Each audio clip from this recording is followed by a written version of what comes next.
Hola despiertos, bienvenidos a Liberémonos de la Matrix.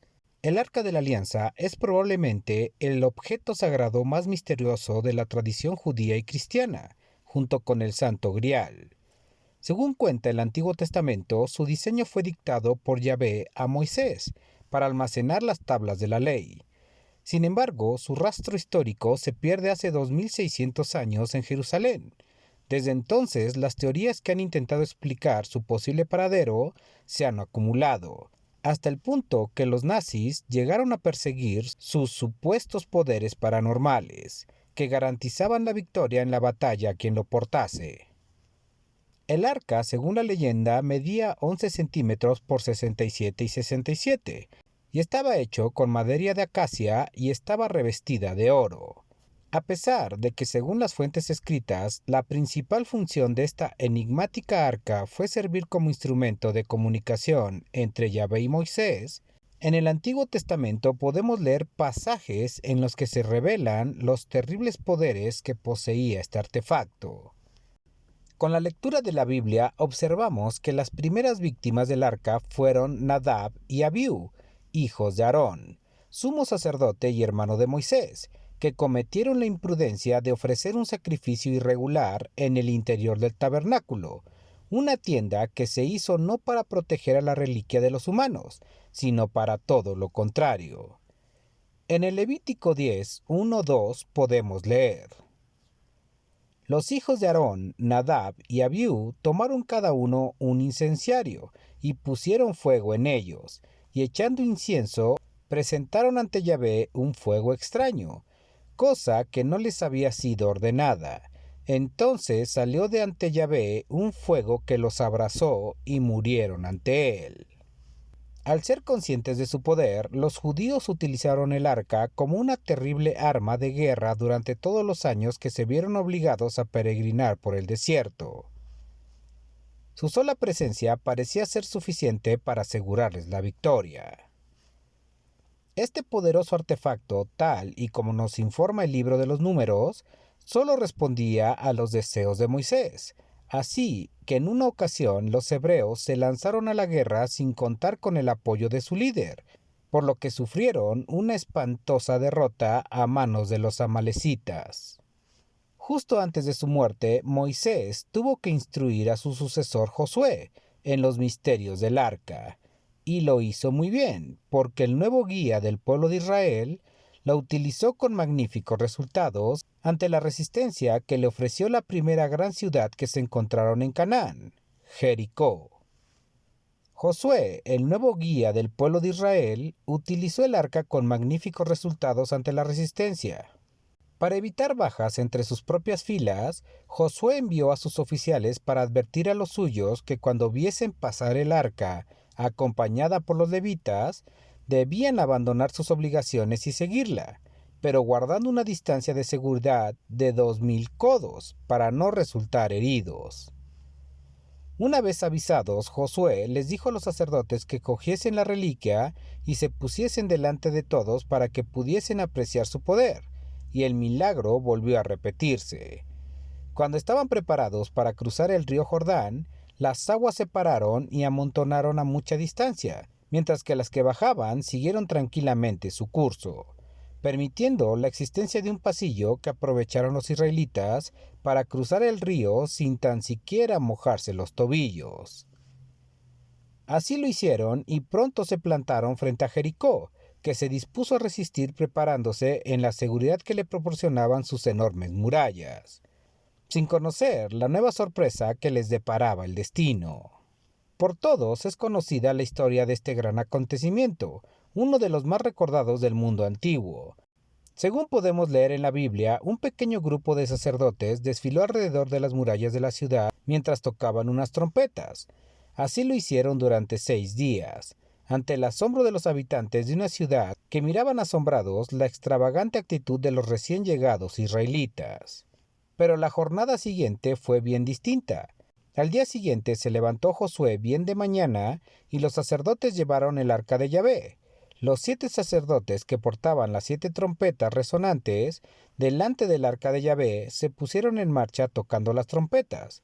Los hombres de guerra iban delante de ellos, y detrás, en la retaguardia, seguían al arca de Yahvé durante la marcha. Al día séptimo se levantaron con el alba y dieron del mismo modo 7 vueltas alrededor de la ciudad. A la séptima, mientras los sacerdotes tocaban las trompetas, Josué dijo al pueblo: «Gritad, porque Yahvé os entrega la ciudad. La ciudad será dada a Yahvé en anatema, como todo cuanto hay en ella». Los sacerdotes tocaron las trompetas, y cuando el pueblo oyó el sonido de las trompetas, se puso a gritar clamorosamente. Las murallas de la ciudad se derrumbaron, y cada uno subió a la ciudad frente a sí. Todo esto está escrito en el libro de Josué número 6, del versículo 12 al 20. Una vez más, el arca de la alianza había demostrado sus poderes, sembrando de muerte y destrucción las filas de los enemigos. Y así lo siguió haciendo durante muchos años, hasta que finalmente los israelitas pecaron de soberbia, al pensar que ya no era necesaria la utilización de su arma secreta para conseguir la victoria en el campo de batalla. De este modo decidieron transportarla y depositarla en el tabernáculo, que por aquel entonces estaba en el prestigioso santuario de Silo. Pero en esta ocasión no le salió bien la jugada, ya que en un nuevo enfrentamiento con los filisteos, en los campos de Ben-Meser, los israelitas fueron estrepitosamente derrotados, sufriendo innumerables bajas y con la sensación de que su Dios les había abandonado. La afrenta no podía ser perdonada, y por eso se apresuraron a coger el arca para presentarse con ella en el campo de batalla nuevamente y cobrarse su justa venganza. Cuando los israelitas vieron entrar el arma secreta en su campamento, estallaron en vítores de alegría, tanto que sus voces llegaron a oídos de los filisteos, que cayeron víctimas de pánico cuando comprendieron que el poderoso Yahvé había regresado para ayudar a los suyos. Pero lo que no les faltó a los filisteos fue valentía, porque a pesar de todo decidieron ser hombres y presentarse en batalla. Ante el asombro de todos, tal vez hasta de ellos mismos, los filisteos consiguieron una nueva victoria, ahora definitiva, porque el Dios de Israel, cegado por el resentimiento, decidió en el último momento no intervenir. Esta vez las consecuencias de la derrota fueron mucho peores.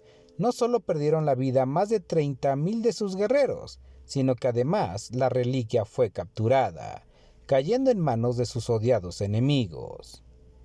La humillación no podía ser mayor, aunque los acontecimientos que aún estaban por venir les permitieron recuperar lo que hasta ese momento había sido suyo. En Samuel 5, del 1 al 9 leemos: «Capturaron pues los filisteos el arca de Dios, y se la llevaron de Ebenezer a Azoto, y la metieron en el templo de Dagón, y la pusieron junto a Dagón. Al día siguiente, levantándose de mañana, vieron los filisteos a Dagón tendido en tierra y con la cara contra ella, delante del arca de Yahvé. Le tomaron y volvieron a ponerle en su sitio. Pero al otro día, cuando se levantaron, encontraron a Dagón tendido en tierra boca abajo y cortadas la cabeza y las manos, que yacían en el umbral, sin quedar de Dagón más que el tronco». Por eso los sacerdotes de Dagón y cuantos entraron en el templo de Azoto no pisan todavía el umbral del templo. La mano de Yahvé pesó grandemente sobre los de Azoto, y los desoló y hirió con tumores. Vieron los de Azoto lo que pasaba, dijeron: «Que no quede entre nosotros el arca del Dios de Israel, porque su mano pesa mucho sobre nosotros y sobre Dagón, nuestro Dios». Y convocando a todos los príncipes filisteos para que vinieran, se preguntaron: «¿Qué haremos con el arca del Dios de Israel?». Ellos contestaron: «Que lleven el arca de Dios de Israel a Gat». La llevaron, y la mano de Yahvé se dejó sentir sobre la ciudad, y hubo en ella un gran espanto. Hirió a las gentes de la ciudad, a pequeños y grandes, y les salieron tumores. Viendo cómo se las gastaba el Dios de los hebreos, los filisteos decidieron desprenderse de su trofeo lo antes posible, cansados como estaban de todos los padecimientos sufridos durante los últimos 7 meses. Para ello, cargaron la dichosa reliquia sobre un carro tirado por 2 vacas, y lo dirigieron hacia el pueblo de Bet-Semes, para devolvérsela a los israelitas. De camino, el vengativo Yahvé aún tuvo tiempo de hacer de las suyas. ya que cuando estaban cerca de la localidad se cruzaron con un grupo de campesinos ocupados en la siega del trigo. Cuando alzaron la mirada y vieron pasar la comitiva, estalló el gran alboroto, y por eso salieron gozosos hacia su encuentro, ofreciendo inmediatamente sacrificios y holocaustos para dar gracias por el retorno de su Dios. Sin saber muy bien los motivos, Yahvé, que al parecer no estaba de muy buen humor esa mañana, castigó de forma cruel y desproporcionada a más de 70 fieles con una muerte atroz. Poco después, un grupo de sacerdotes se llevaron el arma hasta Kiriat Yarim, y más concretamente hasta la casa de Abinadab, en donde permaneció hasta su traslado a Jerusalén en tiempos del rey David.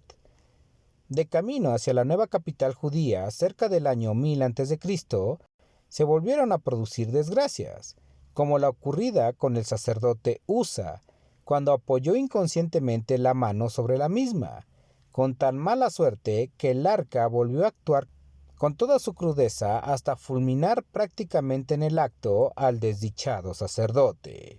Fue voluntad de Yahvé que la custodia del arca recayese en manos de su hijo Salomón, bajo cuyo reinado se hizo uno de los edificios más importantes y con mayor trascendencia de la antigüedad, el Templo de Salomón, en donde permaneció el arca hasta su misteriosa desaparición en una fecha comprendida entre el siglo X y el 7 a.C. Al leer estos pasajes bíblicos me asombra el poder destructivo que tenía el Arca de la Alianza, pero me asombra aún más la ira y venganza del Dios Yahvé, que castigaba a diestra y siniestra y a veces sin razón aparente. Desde mi perspectiva, el Arca de la Alianza es un arma Anunnaki extraterrestre, que fue otorgada al pueblo elegido de Enlil, de Yahvé, para que pudieran tener una ventaja excepcional ante sus enemigos. Son muchos los investigadores que han formulado hipótesis parecidas a la mía. Por ejemplo, los ingenieros británicos George Sisson y Rodney Dale la compararon con una máquina para producir maná mediante un sistema técnico de tipo nuclear. Otros más interpretaron la reliquia como un acumulador de orgón, una energía que precedía la materia y la generaba mediante su condensación. Sea como sea, el Arca de la Alianza es uno de los objetos sagrados más intrigantes de la historia. Hasta aquí dejo esta investigación, como siempre recordándoles que mi nombre es Leonardo y nos vemos en la próxima.